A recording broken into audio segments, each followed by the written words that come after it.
Good morning, everybody. Thanks a lot for joining us. I guess from the EUCEF website, you will slowly come to join us. I am Marine Faber-Perillo. I worked at IECP, as well as on the BECoop project, one of the organizing projects today.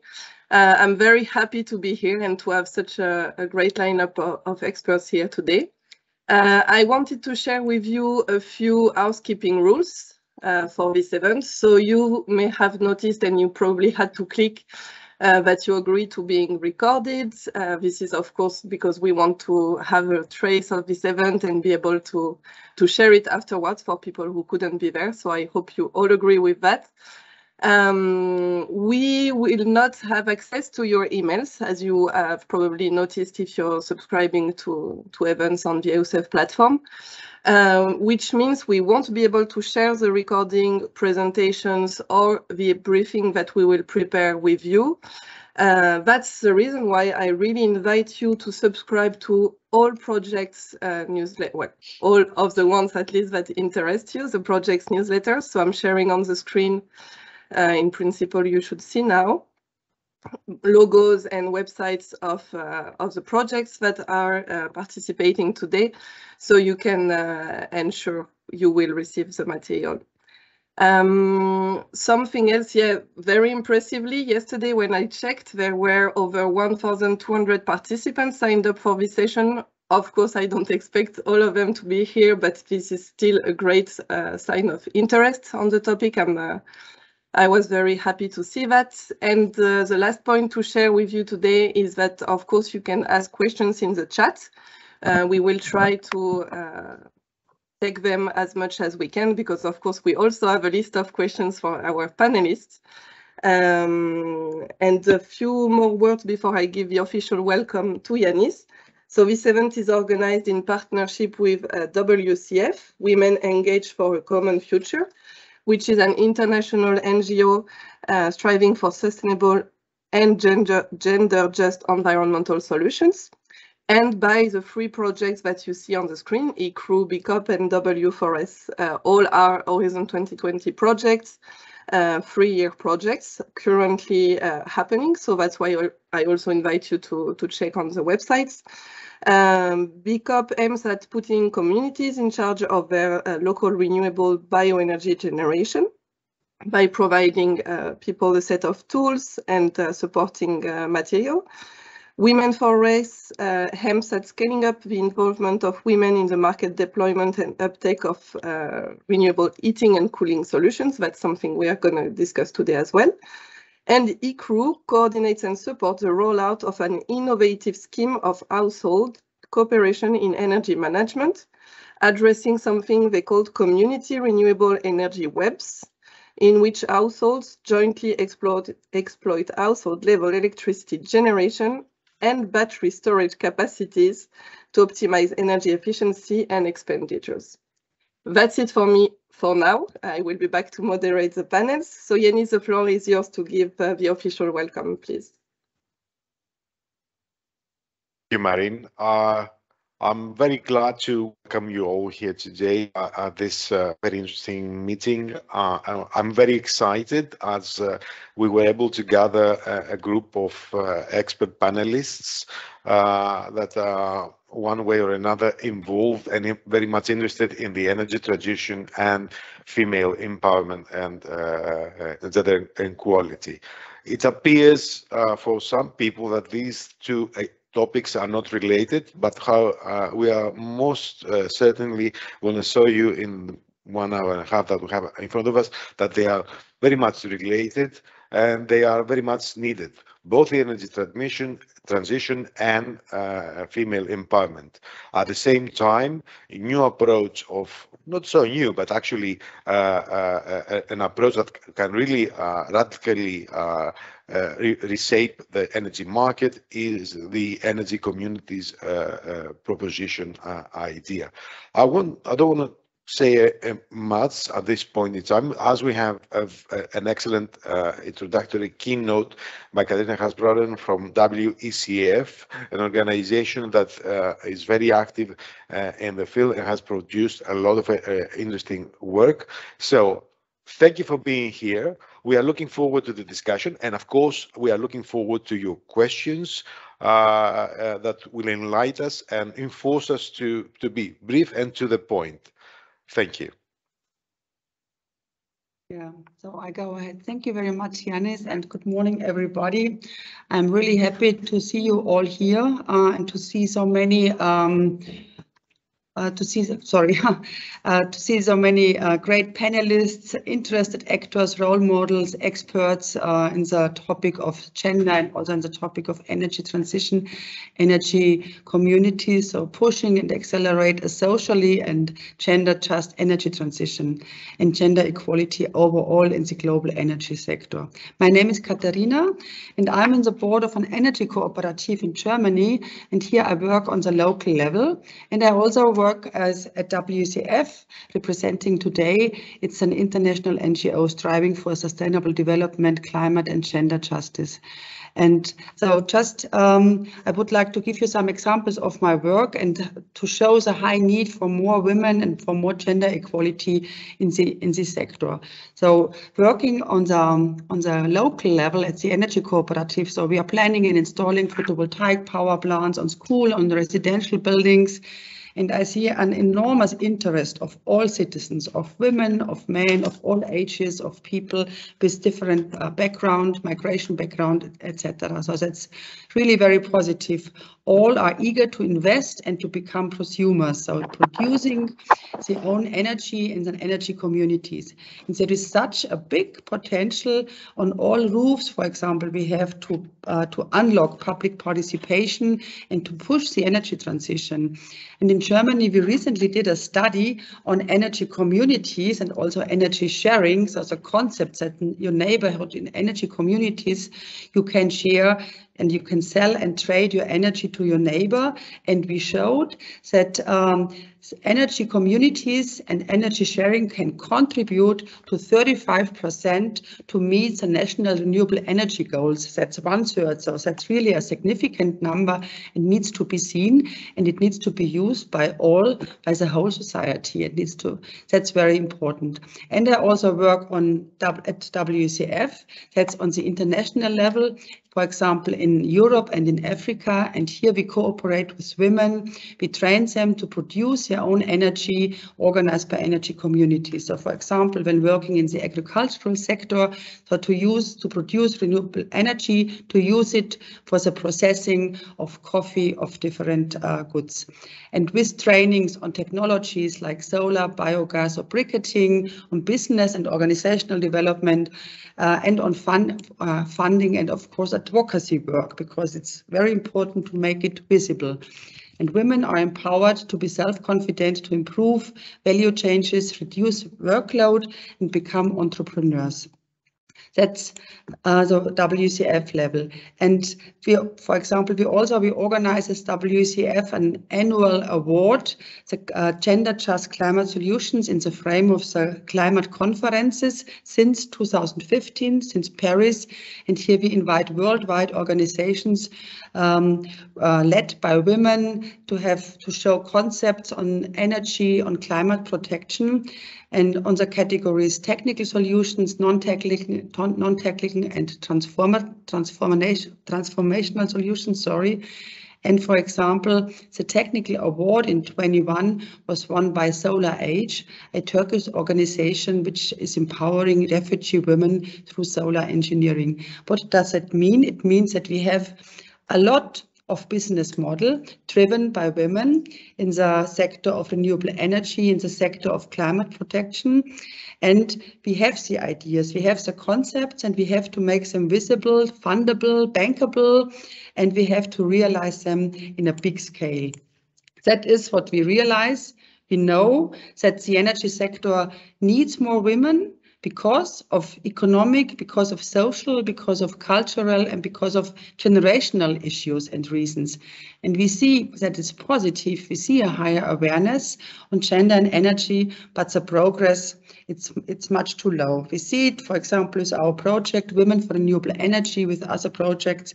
There are very good tools, there are policy recommendations, but it needs to be accelerated. And the slow progress can be attributed to the barriers faced by women in the energy field, linked to structural, cultural, personal factors. In the labor market, here is just the tip of the iceberg. It's not the only one. We talk a lot about it.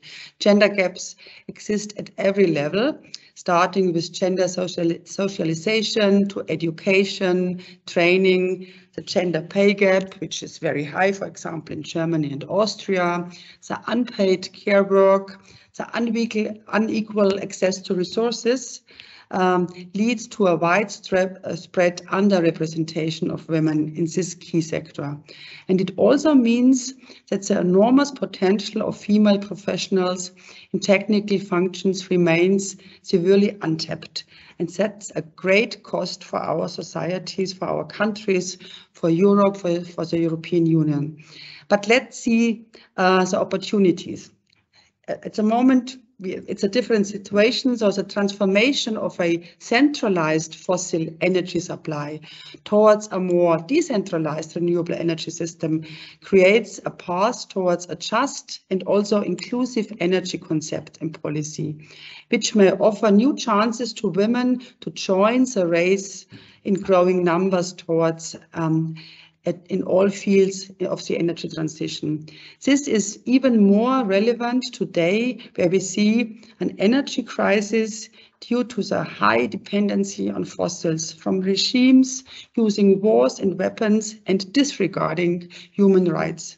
The situation is very serious and critical, but with renewable energy, with energy communities, with a decentralized energy supply, we have answers and we have concepts to move away from fossil fuel energy supply, and we can establish a decentralized and just and gender just renewable energy system to face our next winter and to face our next winters and also the summers. We should not forget the heat waves from the last months, for example, as cooling also needs energy. So we need really very urgent short-term measures, but also mid and long-term plans based on 100 renewable energy renewables. But now coming to our very crucial point, the inclusion of women. What do we gain? What do we get with more women in the energy communities and in the renewable energy sector overall?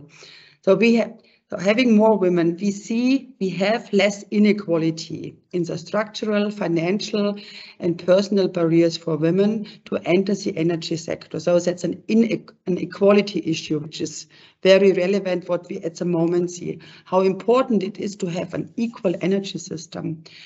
The second argument is we have more power. So we have the 100% of our society, not 50 or a bit more. So we have more power because we use the transformational potential. More female professionals are more actors, are more expertise, are more engagement, and that's more power and influence. And it means a faster energy transition, which is absolutely key at the moment.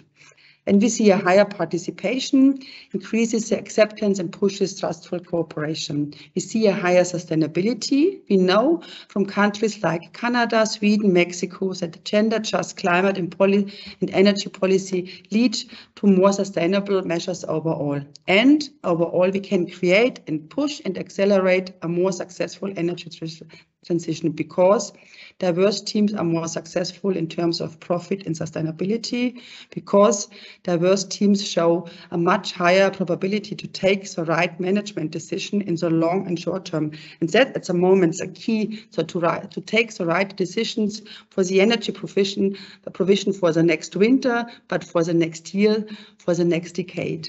This is key for economy and policy and will result in a more successful energy transition with more women in decision-making position and more women in all energy and climate sectors. And a diverse team is a key to creativity. And creativity is also the key to developing long-lasting, sustainable solutions. And that's also at the moment very important. And women are also, like men, excellent innovators. We really need to integrate women into all levels of companies. That's very important. And so let's use this potential. And I would like to remind you, 7 years ago, also 2015, where 193 members of the United Nations came together to commit to the Sustainable Development Goals on gender equality, on renewable energy, on a safe energy system, on climate protection. And here we see that with gender just energy communities, with more women in the renewable energy system, so we can fulfill this target for a sustainable energy system. So let's move ahead, exchange like today, exchange our experience, cooperate on all levels and in all fields in the energy and policy sector for concepts for local, for renewable, for just, and for gender just energy concepts. Thank you very much. Thanks a lot, Katharina. Very good introduction to the topic, and you gave me content for more questions in the next panel. I will move the slide up. So the first panel is called A Societal Approach to Gender Equality in Renewables and Communities. We'll focus on the perceptions, motivations, and needs by diving into some surveys that projects and organizations have organized in order to draft better policies, which will be the link to the next panel. In this panel, I'm really happy to hear from Katharina. I will not reintroduce you then because you kindly did it in the introduction. I don't think you said it though, that you're also a board member of, excuse my German, Bundesbürger Energie, the umbrella association for citizens energy in Germany, which is also a good link with energy communities. Yanis Kostas working at Kuplan. I'm working with him on the project BECoop, which I'm also very happy about. He has over 20 years of experience as project manager and coordinator, especially on projects working on projects, such as W4S, for which he's a coordinator, and on research, education, and international cooperation initiatives as well. And for Johannes, our last panelist today, I was really happy reading his bio because he has also a very atypical profile. After 20 years of hospitality management practice and the business consultancy for leadership and change management, 2 years ago, Johannes finished his PhD at the Institute of Management Accounting in the field of sustainability reporting and control mechanisms in energy utilities. And he now represents here eCREW and works in the energy sector. So from hospitality to energy, Johannes might have a few stories to share with us as well on gender issues there. And to kickstart this panel, we have prepared some, let's say, some surprises for you. I'm really happy to share a testimonial. So I will put it on screen, of Christine Linz, who is Executive Director of the Global Women's Network for the Energy Transition. And she prepared a short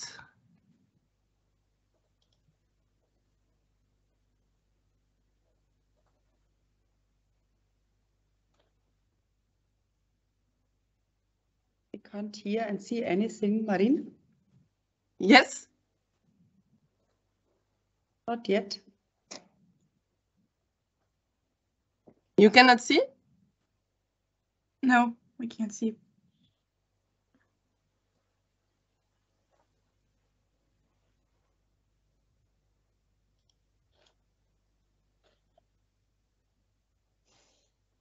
More women in renewables and energy communities. Yes, definitely a good idea. I would like to congratulate Women for an Engaged Common Future for putting together this side event. I think this is an absolutely important topic. We at the Global Women's Network for the Energy Transition are convinced that the energy transition would advance more quickly and more inclusively if there were more women in this space. We currently have about 12 million people globally working in renewables. According to IRENA, the International Renewable Energy Agency, this number is supposed to increase to 42 million by 2050. At the moment, we have about 1/3 of the renewables workforce composed by women. And it's clear this industry will only succeed if it manages to attract the best talent of both women and men.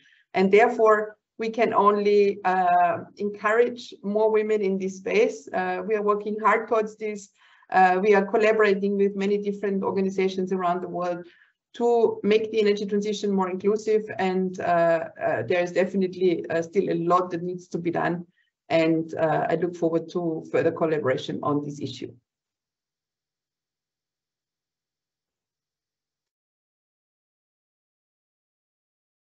So I didn't hear back from you, so I hope it means you all saw the video now. Okay, great. Let me then put back the slide of our panelists. Perfect. So yeah, each panel will have its own video, and which also gives us some input to kickstart the questions. So Christine mentioned that the energy transition would be faster and more inclusive if there were more women in the space. And she highlighted that around 4 out of the 12 million people working in renewables are women. So we could say only.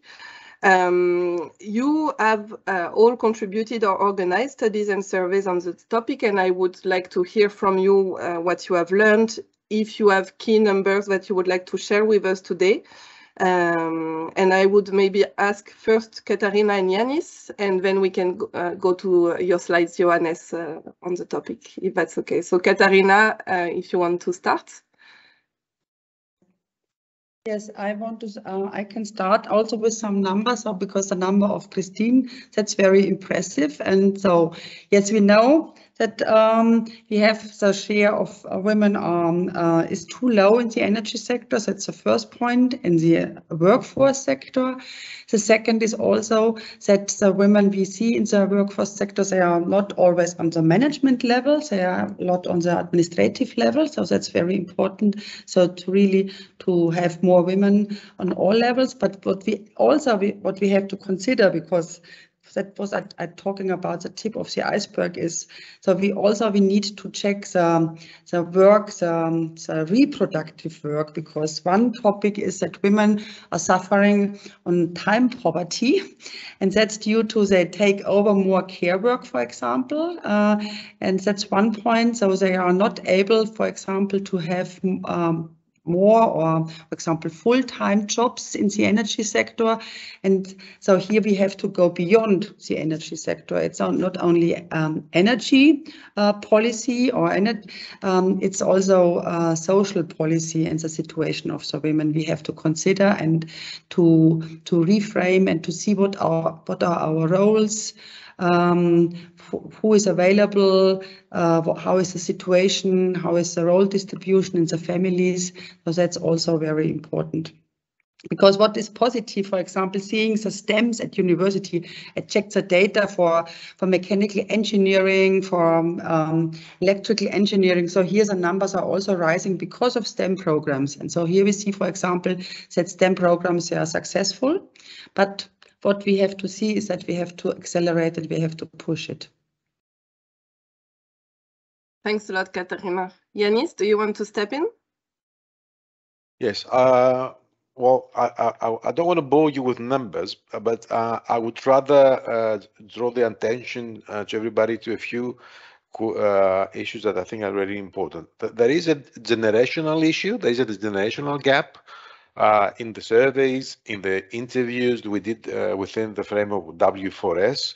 It was clear that older generations have perceptions that are not positive, or they cannot really see the connection between female participation in renewables or renewable heating and cooling sector, whereas at the same time younger generations, they think that this is something that must happen, is not happening enough.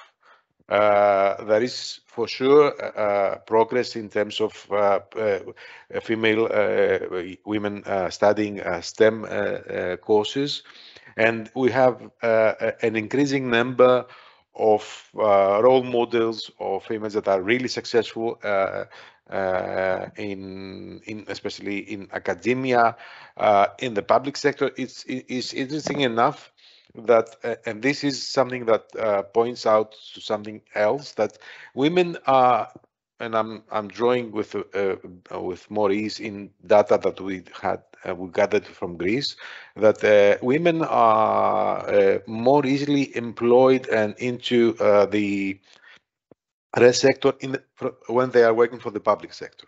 And this is probably related to the fact that there is a support system there for families that is far better than the equivalent exists or that pretends to exist in the private sector, and that facilitates the increasing number of participation. Also, I must say that there is a lack of data. So I think the contribution of W4S and other projects in that direction is really valuable to see what is happening, and I would think that more work is needed in that respect to understand what is happening in the various countries. And just a last note, there is also a cultural issue, but I think we'll talk about it later on. Just a few major insights from W4S. Thanks a lot, Yanis. Johannes, you prepared some slides for us. I will share them. If you want to go ahead, it's on the ECHO survey, and we look forward to hearing what you can share with us. Okay, great. Thank you very much. Good morning to all. I went back into our archives, so to speak, and I found the ECHO survey, which we did a few years back in 2018, 2019. However, some of the data retrieved then are actually quite interesting and actually show already this move for the energy transition, that the female part is here very much vital and needs to be integrated in the entire energy transition. From the ECHOS survey, we had then a bit more than 18,000 participants, of which it were almost 50-50 male and female. And I did bring a few questions with you so we in a sense you can see the reactions of male and female answers. So, for example, as an individual, I can do a lot to support the energy transition. And 51% of male participants said yes, they moderately or strongly agree with that. However, 55% of all females already moderately or strongly agreed with that. A bit more than actually the male answers. Next question, for example, whether or not they feel personally obliged to be energy efficient, actually being energy efficient. 67% of male answered with yes, and 75% of the female participants answered with yes. Here we have an increase of 8 percent points, even more. If we break that down, those are almost more than 800 women that really feel obliged to be energy efficient. Here we can see at least a tendency how women can also influence and be a part of the energy transition. No less, maybe they should actually be a part of the energy transition. Personal obligation, for example, to support energy policies for the energy transition. And here too, we see that both male and female agreed, strongly agreed that this is that we need to oblige to policies. Perhaps next slide, Maureen.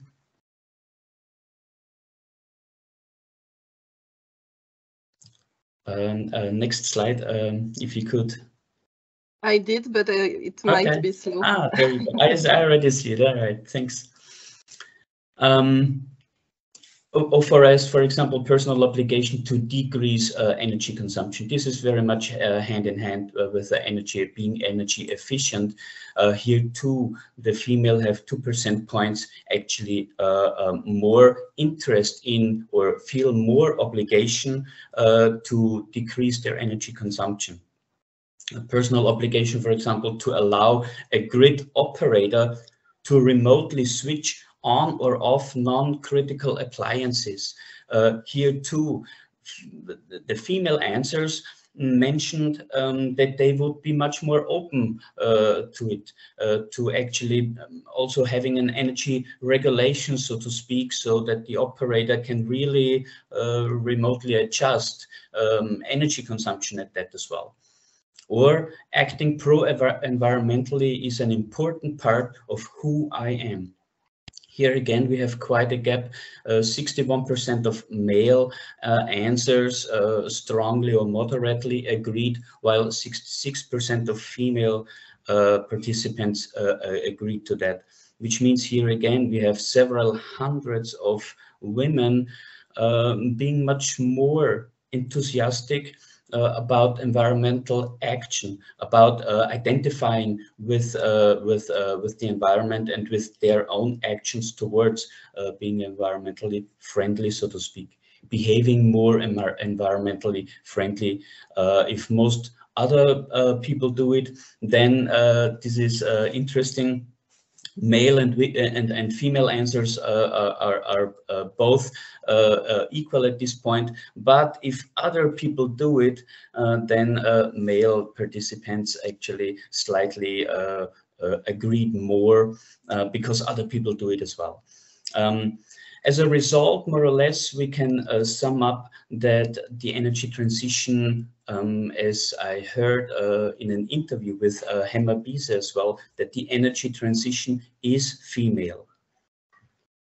So the energy transition is female, which would mean that it is so far underestimated. Women are underestimated as a driver in the energy transition yet, or so far. And I think that these older results from 2018 and 19 already show how important it is to integrate the women. After all, it's about energy. And we are all consuming energy, no doubt about it. We see it in our energy communities, in the lighthouse communities. The more we share and the more we open up, the more we become transparent about our energy consumption, about our energy flows. The more we see that, yes, of course, male or men use energy, women use just as much energy, but they are actually much closer to how to use the energy. So when we talk about energy consumption, we touch the women's area of working very much. And on the other hand, they are much more open and willing to focus on an environmental friendly and energy efficient energy transition. Well, this is the point that I wanted to make anyway with this study. So I look forward to the questions that we have now. Marine, I may lead back to you. Thanks a lot, Johannes. Katerina mentioned already some, as well as in her introduction, and Yanis in the previous questions. We have understood a bit the barriers to gender equality. My next question would be how we can change perceptions and stereotypes, and if you've noticed several significant differences of perceptions in Europe throughout the studies that you've done and the projects. Yanis, maybe if you want to start. Yes, I can say one of the things that we actually are doing is to try to identify success stories, and actually there are quite a few around. You have just to look. Amazingly enough, I think that women have been proven quite successful in municipalities and in local communities, whereas we had cases of female leaders taking the initiative and were very, very successful in persuading local society, local communities to embrace RES investments and RESCOOP's initiatives.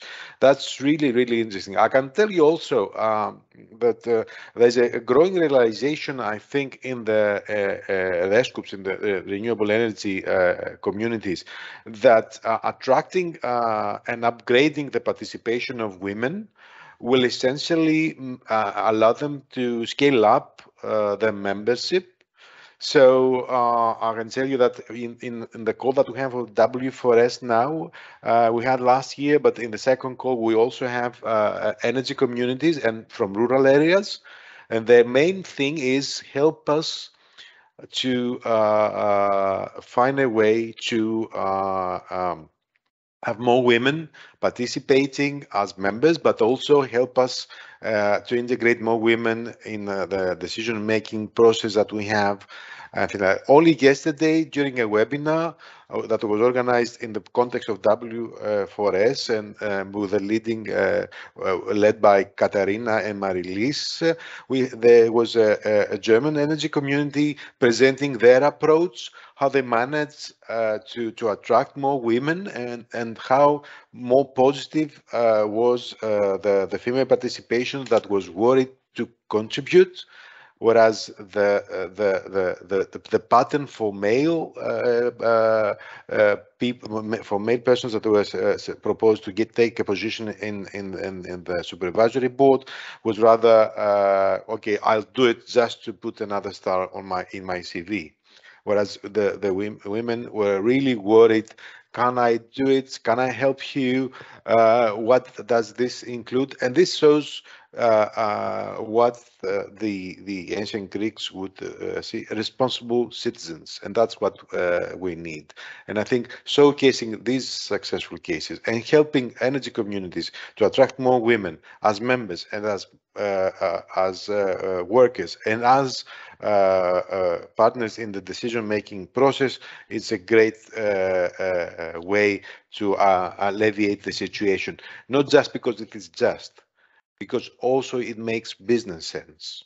And that's really, really important to know. We are not spending money for something that is cannot be profitable. It's the other way around. It's for sure profitable for all. And what is more important is profitable in the term of the long-term profit, not the short-term profit that it has been up to date. Let's say the main approach in the energy sector. Thanks a lot, Yanis. As time is flying, I would ask Katharina and Johannes if they want to also say a few words, and then we'll move to the second panel. Yeah, so just to add here, I think what is very important, because we see this raising awareness, we see that people see the needs for more women because of generational issues, workforce, etc. But I think it's very important to stress that it's not only a women's issue and feminist issue, it's an issue for the whole society. And I think that's very important. And I just checked the participant list, and I'm very happy to have more men here than usual here. Thank you very much for your all participants. I think that is what we have to do. And so we need arguments, and we have to, that's also a question of communication. Because we think we have good concepts, and just that we will improve the whole society, we will push the energy transition, that we have to focus. And if we are doing this, for example, in Women for Renewable Energy. And so the example of Bremen, Yanis told yesterday, we can share it later on because it's a very nice example just from an idea of an energy community working on a voluntary basis and to make it happen and to be very successful. I too think as a last statement that it's a wonderful opportunity, this energy transition, or to take this energy transition to connect men and women here again in their workforce, to allow room for both male and female qualities to work together again and go hand in hand, because obviously we need them both. There is a great drive in the masculine power that can perhaps have innovative solutions, but there is also a wonderful feminine innovation and a feminine energy flow, perhaps even, that needs to be integrated, and this is a great opportunity here. So I'm glad we can approach that subject even here at the WECF conference. Thanks a lot, Johannes. Katharina, then if you want to go ahead, you're leading the second panel. I will show quickly on screen who are your panelists. Yeah, thank you very much, Marine. Yes, so the second point, so now we talked about ideas for how to improve the situation. And of course, it's very important to have also the financial and legal framework. So how can the societal approach feed into better gender balance policy making? So really to have the framework. And here we discuss recommendations for policymakers and energy utilities and municipalities on how to integrate women. And I'm very happy to welcome Jutta Paulus, member of the European Parliament for the Green Party. So Jutta is engaged in very many topics, and foremost also in a just energy transition, energy communities and gender equality. I'm also very happy to welcome Hema Bisa, and Hema is representing AvantSmart, where she is an executive director. It's a company working on new energy systems and energy markets, so very important and innovative. And Hema is also a board member of Our Power, which is an energy cooperative in Austria, already implementing energy sharing, where we are looking always very envious from Germany. And I'm very happy to welcome Saskia Petrova from the University of Manchester. Saskia is a lecturer in human geography and working and researching a lot on urban resilience, energy vulnerability, and also did a publication recently on communities in transition. And Yanis, you already have been introduced. So, and yeah, we also start with a short video we got from Karina Knaus. Karina is head of economy, consumer and prices at the Austrian Energy Agency. Marine, could you share the video, please?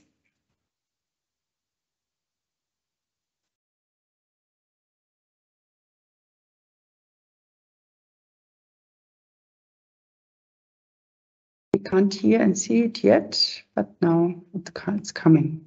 Ah, yeah. We still face the problem today that women in energy are underrepresented. But it is not only the energy sector itself where women are underrepresented. We don't always find the right policies, the right policy mix to address the needs of women specifically. So there is a clear need to integrate women in the decision-making processes in the energy sector, and also specifically integrate them into our policies, and that way become more diverse. So what can we do? Well, first of all, communication is really important. So whether it's businesses, municipalities, we need to make sure that the communications channels themselves are actually specifically targeted to women. Secondly, of course, it is also the messages. Women are maybe drawn to different kinds of messages, different kinds of pictures, and to reach them, we need to specifically take that into account. And when it comes to issues like energy, and especially with regard to energy communities, where a lot of work is done in groups within the communities and a lot of discussions take place, we need to make sure that there is room for women to speak up and speak their mind, and that is not just half the population speaking their mind, but that everybody is welcome and feels safe and free to voice their opinion. Great. Thank you very much for sharing. So I would start with the question to Jutta and Hema and Yanis, and after that I would ask you, Saskia, because you already prepared a short presentation. And so the first question is, so Karina talked about the policy mix. So we have the gender equality strategy, we have some directives. So I would ask Jutta regarding the existing legal framework to support in the renewable energy sector on European level. And I would ask Hema and Yanis, so what are the policies for energy communities to involve more women? And maybe Jutta, if you want to start. Yes, thank you very much for having me, and thank you for this very important panel, because I thoroughly believe that the role of women in the transition is underrated, underrepresented, and that we can and we should do better, of course. When it comes to the situation at the European level, well, on paper we're doing well, but in reality there is still some, let's say, room to maneuver. we as a group have always had strong demands on gender equality, on women's participation, also, for example, in climate change decision-making bodies at the national and the international level. And we would like to have a solid financing as it is laid out, for example, in the UNFCCC Gender Action Plan. So we would need really a multi-year program which cannot be like changed according to what the household looks like right now. And we have always also as Greens tried to get this into the relevant files. For example, we have been negotiating the Renewable Energy Directive, where we are saying the data shows that women are underrepresented at all levels, and therefore we have tabled amendments asking for specific attention to gender balance and also to other unrepresented minorities. I mean, women are a majority. And also in the Energy Efficiency Directive, where the energy efficiency first should also principle, which is enshrined in the directive, should also take into account a gender perspective, because we know that if you look at the socioeconomic data, that women are more affected by energy poverty, for example. And we have strong demands in the EED looking at energy poverty with firm indicators, and which would, of course, also help, especially women, which have, as I said, more, for women, there is more problems to this, if I may say so. So we still need a dedicated program, as I said, at the European level that really would funnel more money into these into programs, and in the legislative part, the member states, of course, are also called to action. From a personal experience, I mean, I've known Katharina for quite a while because we both have been in renewable energy communities.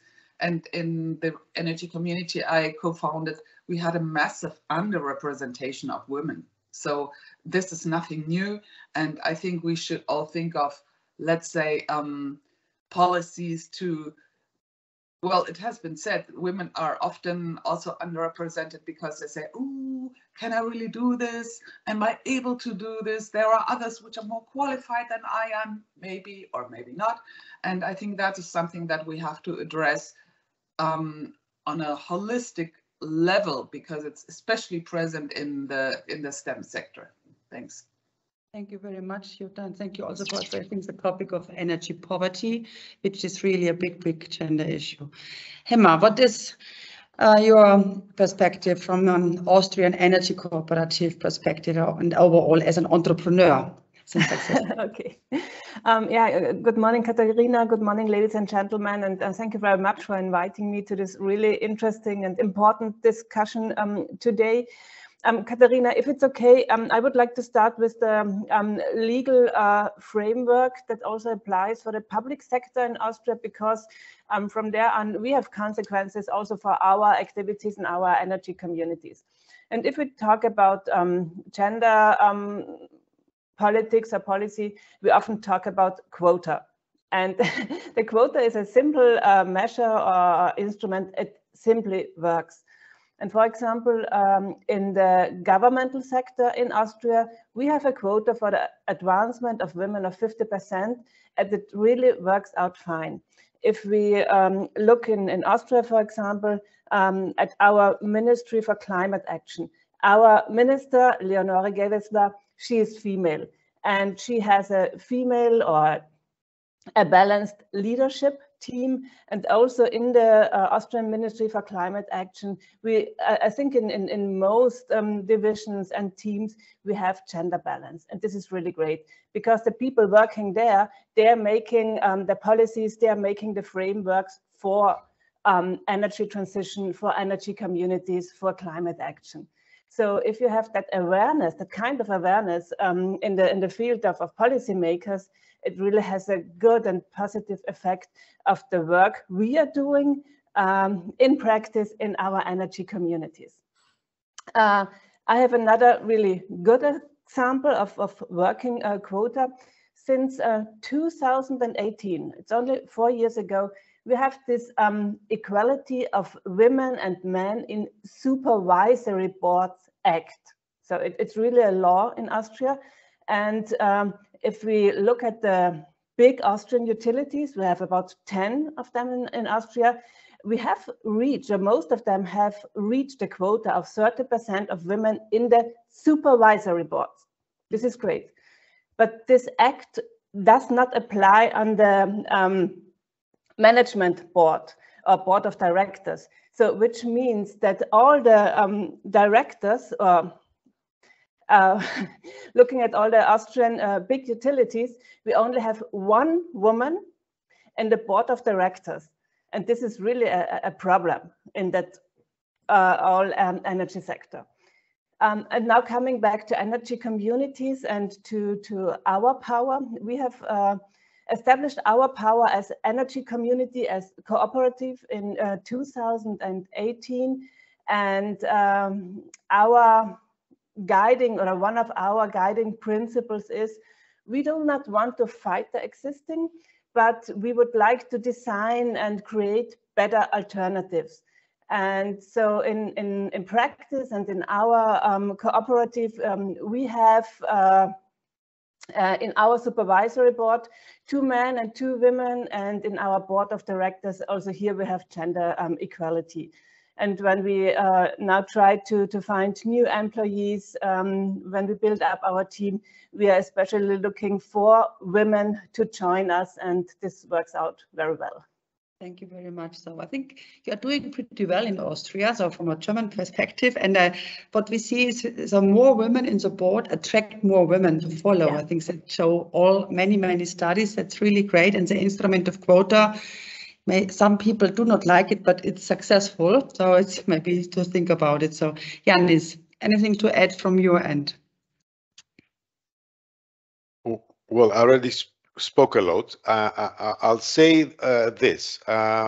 Quotas were not always very popular in Greece. However, wherever they were applied, in the long term, in the mid, like something in a period of 4 to more years, there you can start seeing a real change, because the quotas provide the opportunities for talent that is hidden to come up, expose itself, and then it stops being an issue. And I'm saying 20 years ago, it was an issue to have a female candidate for parliamentary elections. So you should have at least one. And when you had the second one was put there by other males in order to divide the female vote. This no longer stands, because people, I think now there's a cultural shift, and people don't think in terms of the stereotypes of men that can make decisions and women that are weak. This is not happening anymore in Greek politics. More and more, the numbers are not yet, but very soon I think they will be there. We have a female president and a lot of successful mayors, and more and more, and this is across the political spectrum. And similar approach, I think, can work also and is tried also in the public sector in various boards and councils. The private sector is a bit more difficult, but there is another point. Entrepreneurship is set up in our world to discourage women to be entrepreneurs, or to discourage, to be more precise, women that are not affluent, that are not come from well-off families, or I don't know, and it's not easy for them to break out and take up business. So in the case of the energy communities, this might be an opportunity for women with talent to come forward and lead such operations that have as a prerequisite participation of people and not the existence of a family fortune. Thank you very much, Yannis, for sharing. Yeah, so Saskia, so you wanted to share some slides, so we are looking forward. You have about maybe 4 minutes, and then we have time for a short round. Is that okay? Yes, it is. I'm just trying to share my slide. Sorry, for just 1 second, please. Finally, I will ask you what is the most urgent policy action needs to be done as a last round. I don't know why I cannot share my slides, to be honest. I can do it, Saskia. Can you do it for me? Thank you so much. In the meantime, good morning, everybody, especially from the UK where I am. It's an early morning here. Thank you very much for including me in this discussion. It's been a real pleasure actually to listen to the previous speakers, the panelists, and to hear a bit more about what has been done as part of different projects, and also to hear from some people involved in policy making as well. So my work is mostly informed by my research. I have worked on different types of energy injustices, and especially with a focus not only on the energy supply side, but also on the energy demand side, and especially in terms of energy poverty and energy precarity. Marina, I'm really sorry, can we go to the next slide, please?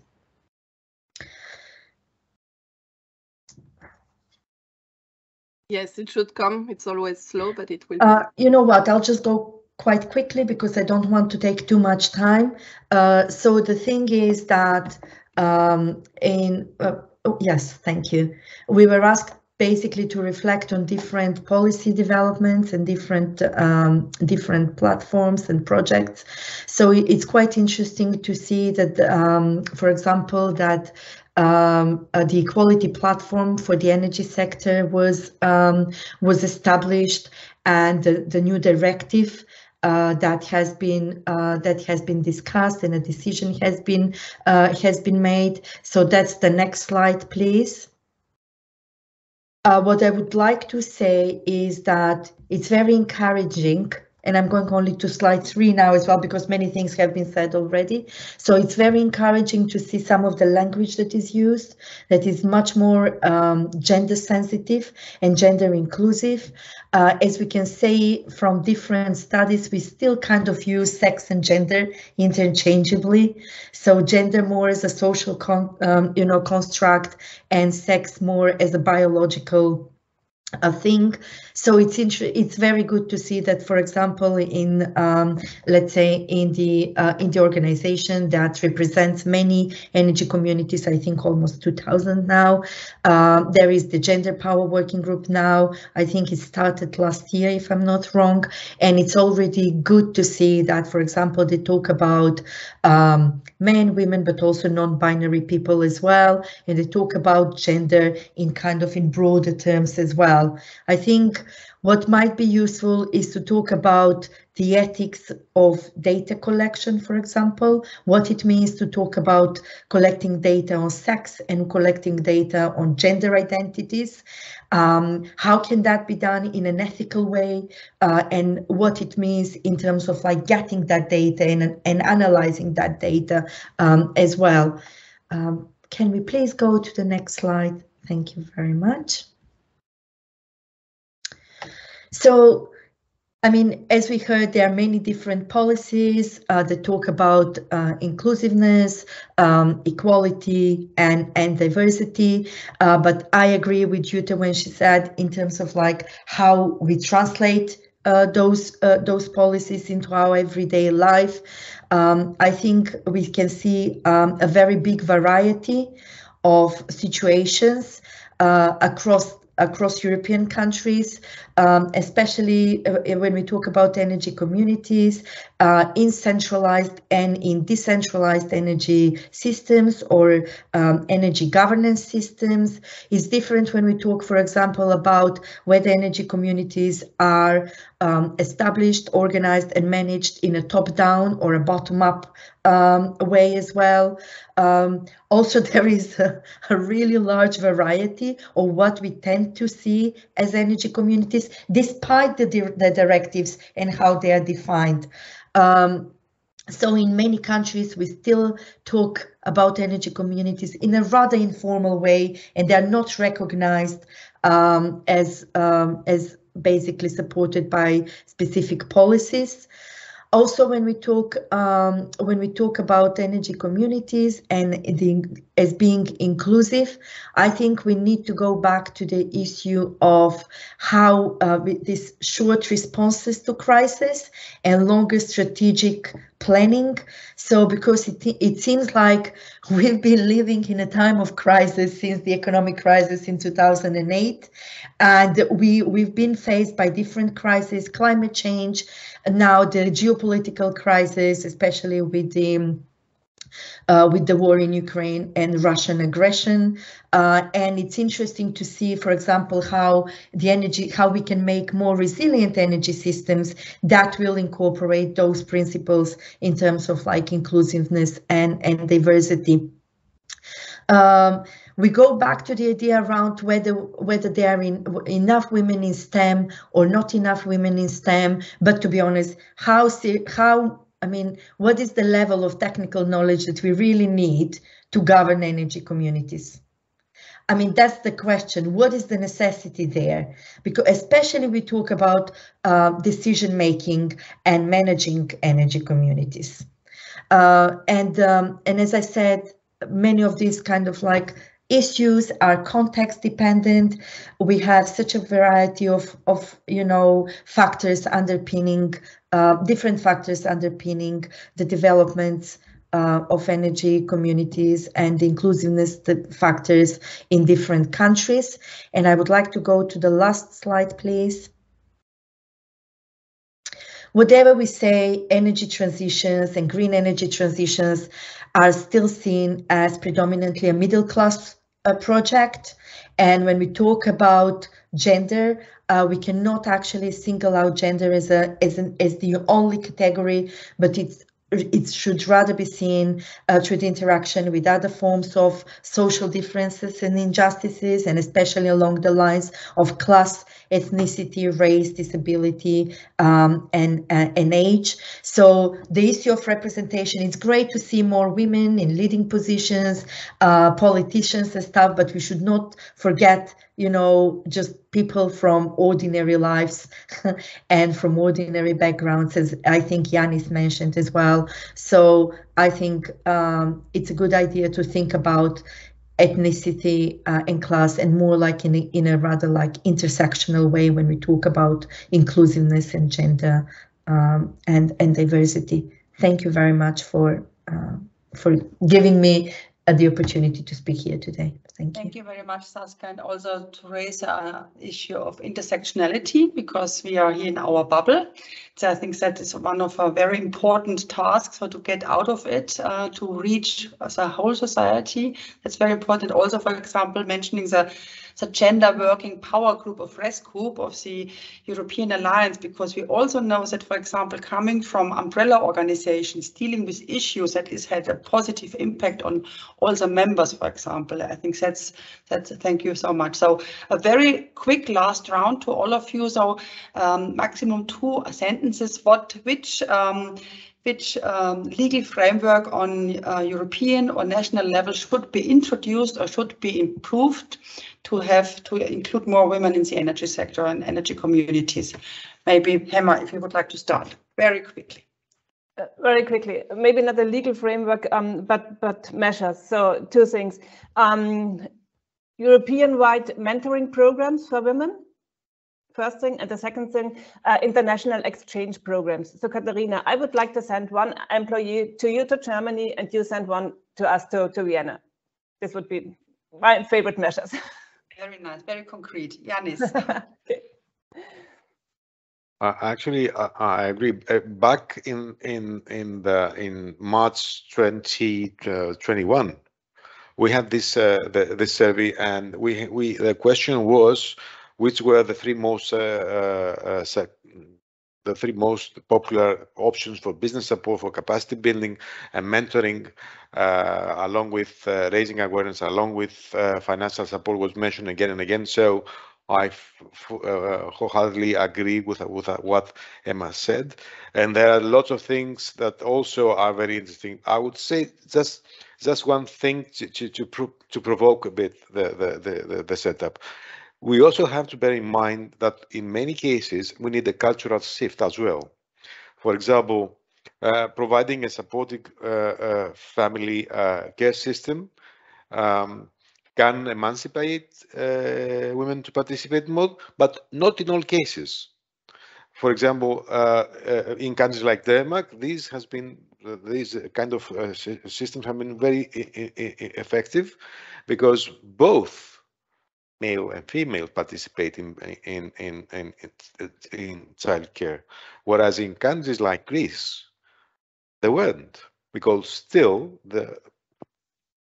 even though the younger generations are a bit better than that, but I'm talking about the prevalence, I think, situation, they won't be effective because still women are supposed to do everything regarding in relation with kids. And this is a huge issue to have in mind, that we also need the cultural shift. I won't go into details, but I think this have to see that.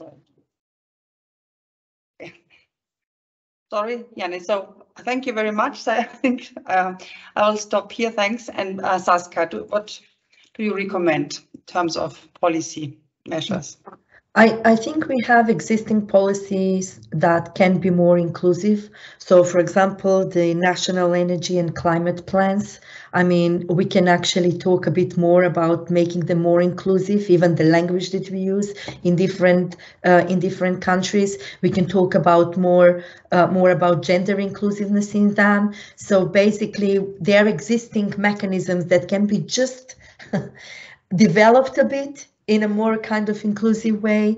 So I think that helps. When we talk about, Yannis mentioned cultural changes. I mean, cultural changes can happen from the bottom up, and whether younger generations understand kind of gender dynamics, but there are also like policy opportunities. So if there are no policy opportunities for paternity leaves, I mean, those things will not change. even if people change their cultural actually understanding. So I think we need to think about how to address those issues through some policy mechanisms as well, and to provide that support as well. So thank you very much, Saskia.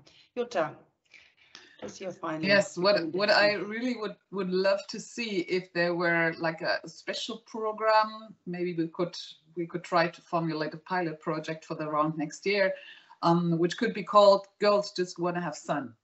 I don't know who remembers that famous song, which would specifically address young women to take up work and to have maybe like an apprenticeship for like 3 months or something, just to look at the sector and to lose their fear that they may not be able to perform, because it's such a characteristic of women in regardless which sector. We always ask ourselves, am I able to do this? Will I be able to perform? Will I be able to live up to the expectancies? Whereas men just say, well, I'll do it somehow. And we have to address this specific challenge, which is, of course, a biological one. I mean, I'm a pharmacist, so I know all about testosterone. And so I think we should really address this, and especially target also the women in the Southern European countries, where, if I may say so, the stereotypes are still higher than in the Northern European countries. And I found it very interesting at the last COP in Madrid, the second to last COP in Madrid.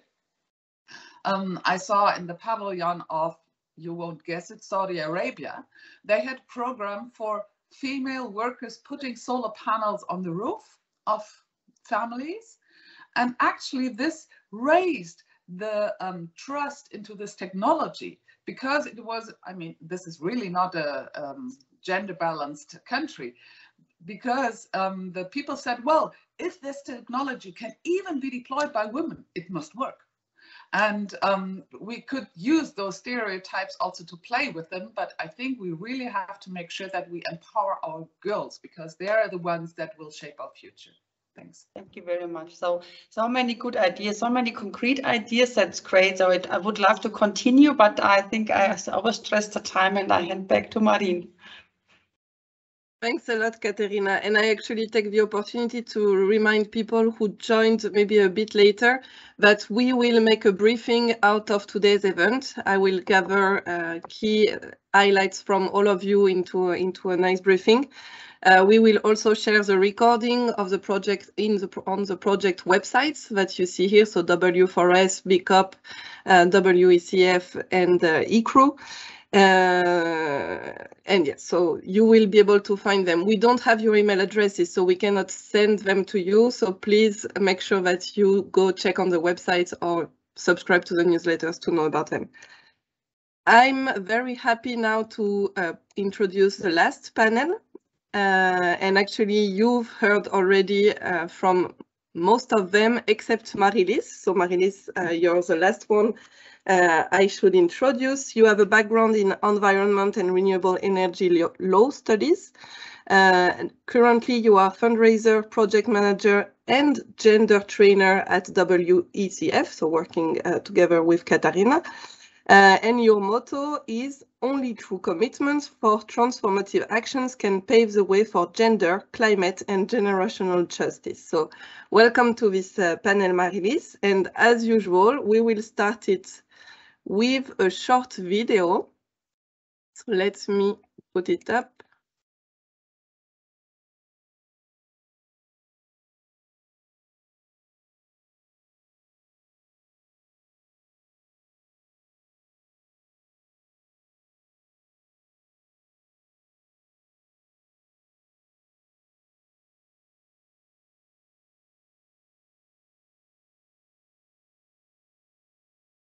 We cannot see your screen yet.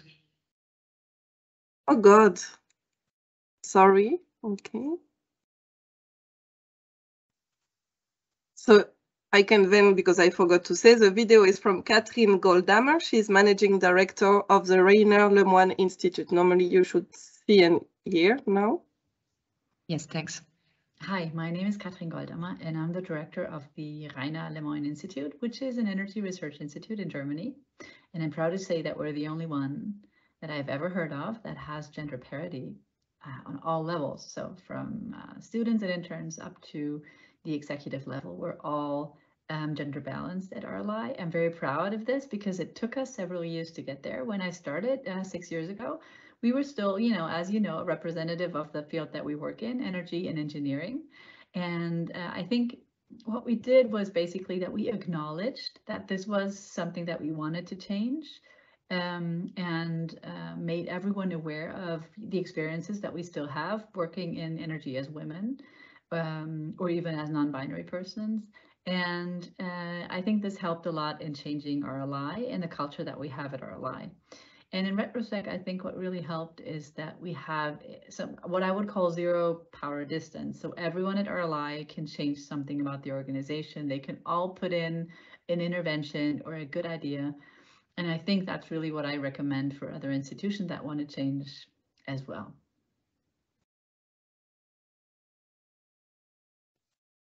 Super. So let me put back the screen. And actually, I wanted to share, listening to the video yesterday, I realized that this is actually the same in my research institute. We are even more women than there are men. I'm also very happy about that, and I have to say, changes everything. You can really feel the balance during creativity sessions, discussing several items. And also going to events now, I think Katarina said it today, we have a balanced attendance, but I have already seen this in, I started around 10 years ago in this field, and at the beginning it was mostly in energy and climate, men in suits attending events, and this is really changing, so this is already a very good step.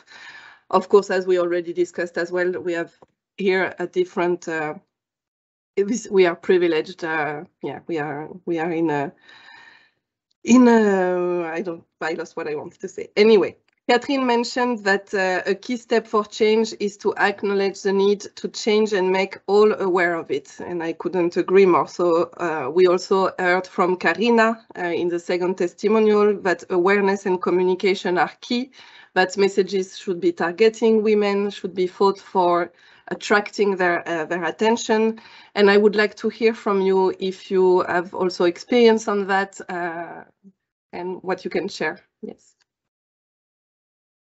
So Marie-Lise, maybe do you want to start as you are here? I see you on screen, on my screen. Sure, thanks. And thanks for having me here and for all the previous presentations and talk. Well, from what we have seen for Women Engaged for a Common Future and also from Women for RES is that there is a lot of interest and engagement from women. It's just a difficulty of finding the open door, where to start. Looking also for networks and connections, because there is an interest, there is the energy and the commitment that will be there, but there is a lack of access to networks and of information also. So it's important also to be aware of that and to provide a complete information. I would like to also come back on this Bremen community example that Yanis mentioned before, and that we had the experience shared yesterday on how this male-dominated energy community wanted to reach gender equality and wanted to involve more women, and that actually went through a long process of contacting women, trying to one by one, trying to bring them in the supervisory board or the board, but that women were skeptical also because there were not, it was too much formalities or too much question not answered in the job offer. And that they went through, they changed the community changed their approach and went through offer systems. So coming to a group, reaching to a group of women and providing a complete set of information, but also about energy communities concept. What is it? What are the benefits, the ecological, the economical and so on benefits, but also having info sessions on self-confidence or also a solar panel. So a real broad set of information that are already available within the energy communities, but available for everyone. So yeah, that's a few successes that we have seen as Women for RES and WECF. Thanks. Emma, do you want to share with us? Yeah, I would like to share some thoughts with you because what we see currently, so we are in the middle of a real big transformation process of the whole energy sector and the energy system. And the new energy communities that are now established all over Europe, they open up completely new possibilities also for women to take part in the energy transition process. And Saskia mentioned it previously. It's not about technology and technical knowledge. We need completely new roles and responsibilities in that kind of organizations and that kind of energy communities. So let me give you an example. If you want to build up, if you want to establish and run an energy community, you really need strong management and social skills. It's not about technology. It's about managing people. It's about managing a community. And I think we should encourage more women to take over this role as a community manager. It's a new position in the energy world, and we still have to create these new job profiles. They do not exist yet. So we really have to, describe what is this job profile exactly of an energy community manager? So this is a new chance, a new possibility for women to engage in the energy transition. And the second example I would like to mention, I think maybe not all, but most, it's about communication. So while we have a lot of technical communication still in the energy sector, we need more, social communication. We need somehow translators who translate that technical language into the language of the people, into the language of the citizens. And I think this role to be a translator between these two or even more different worlds and bubbles, this could be also a very, very interesting role or job for women. So taking over the role as a communication manager. And this is what we also try to do in our projects and in our energy cooperative, to make new job descriptions and define new roles in this new universe that is coming up now. Thanks a lot, Emma. I don't know if Yanis or Johannes want also to react. Sure, actually, that's perfect. I can only agree with Hema in that regard, that when we break the energy transition down, when we come to the community level, it's situated in the word community, and therefore we somehow commune. So women are automatically somehow to a certain degree integrated, because we talk about energy consumption, we talk about energy efficiency. How are we going to get there? No doubt that women are integrated to a certain degree. The question is to which degree? And here I agree that the communication is the obvious link. And I see that in our projects, for example, such as eCREW, where we have our international lighthouse communities establishing these energy communities, that digitalization as an aspect of technology does indeed help here. We can integrate women by because everyone is going to use an app. And if we have implemented smart meters, for example, where we can read the energy flows, then everyone, women and men, can use an app, and they have a look at their own energy consumption and at the daily consumption, so to speak, and they turn off or on a dishwasher or a laundry machine because today is a very sunny day and we have excess energy on the PV panels in the community, and they may do the laundry because the app is in a sense communicating with them. But this also means that there is an integration, because suddenly they are integrated in that program because of digitalization. So yes, there is a more abstract, more technical aspect, like implementing smart meter or installing smart meters, installing PV panels. That might be more a masculine part, maybe not, but the actual the energy transition is not just about the PV panel, because even contractors can do that, and they set up the whole thing, and you don't really have to be involved. But the actual use, so how to use, how to be energy efficient, what are the next steps, how can I be a part of it? And that's very much driven by our feminine actors, so to speak. So here I see a great potential in two aspects. On the one hand, the community level, and on the other hand, the growing digitalization, in my point. Thank you.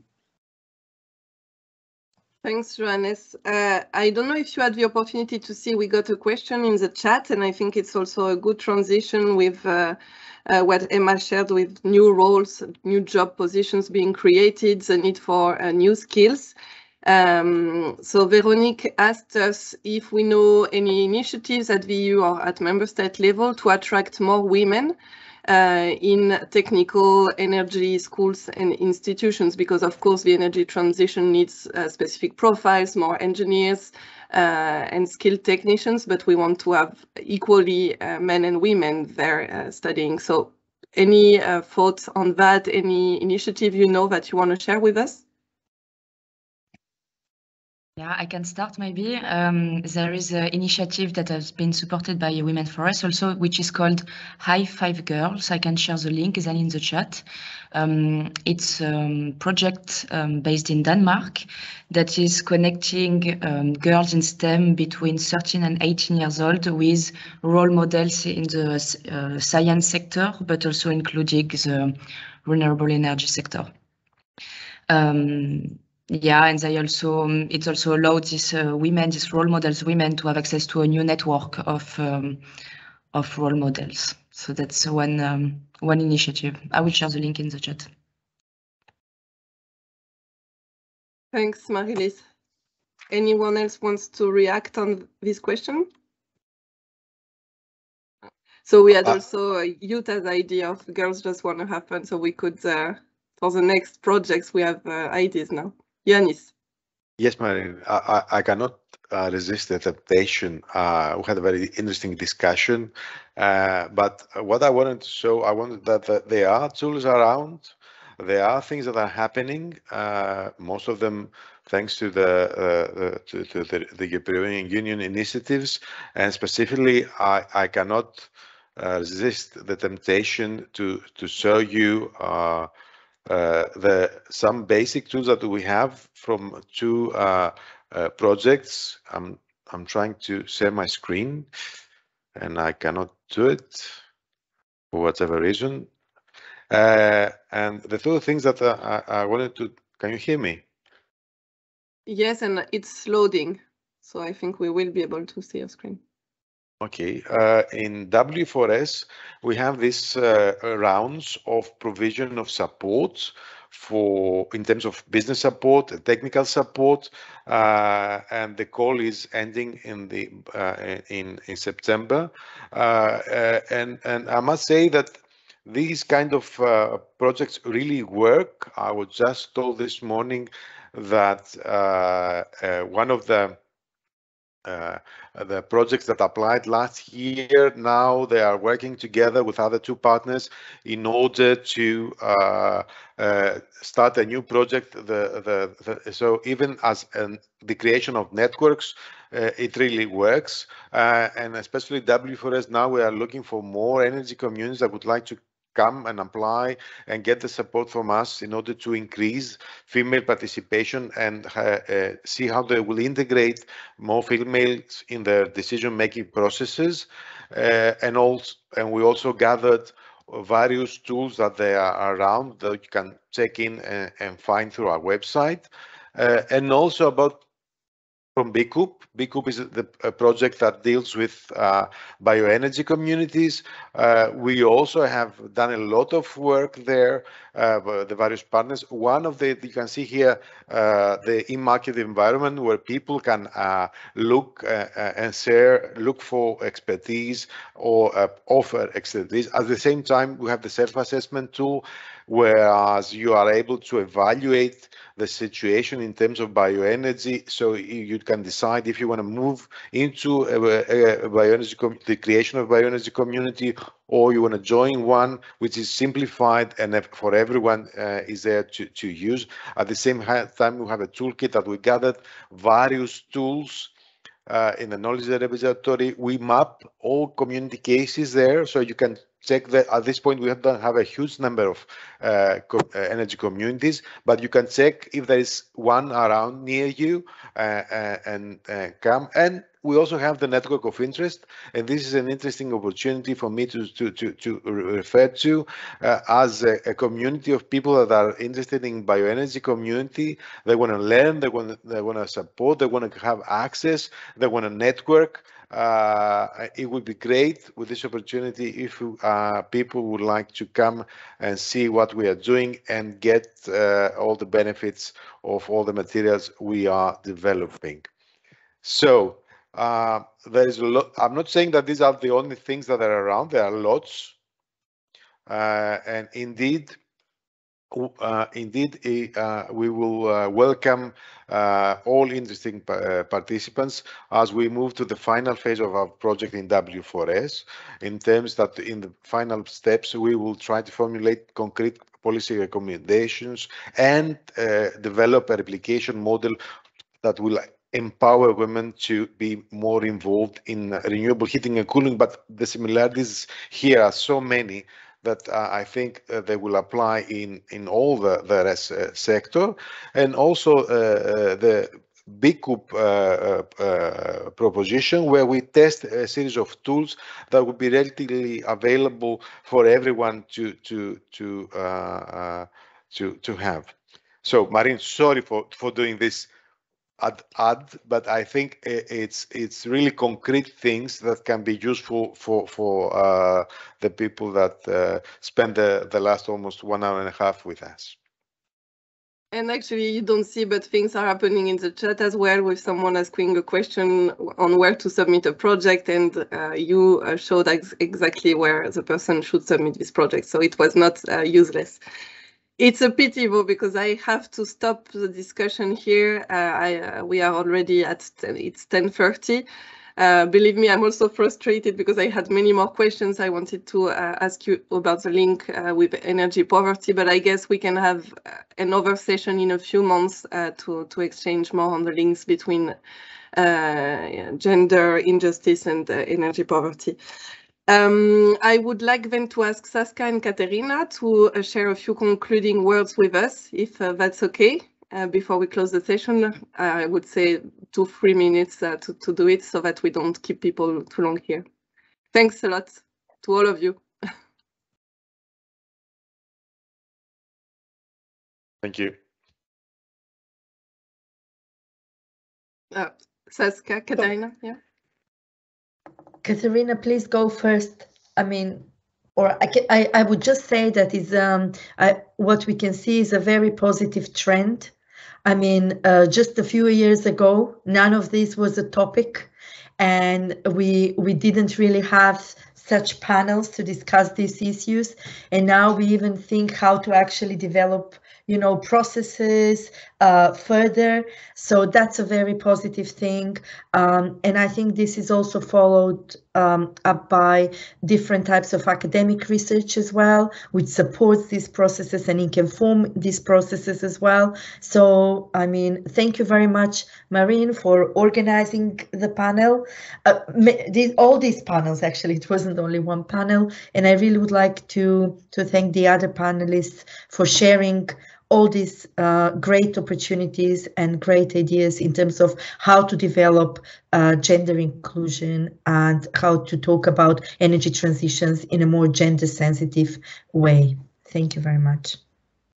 Yeah, thank you very much, Saskia. Very brief. So first of all, I think it's great to see so many gender sessions at the European Sustainable Energy Week. I think this year that's really a big progress. That's the first one. The second one is we see really a higher awareness, we see a higher interest and wish. So we have the wishful thinking we have to make happen, to put it into reality. And for that, we see policies improving. But here, I think it's a lot to do still, so to have coherent policies.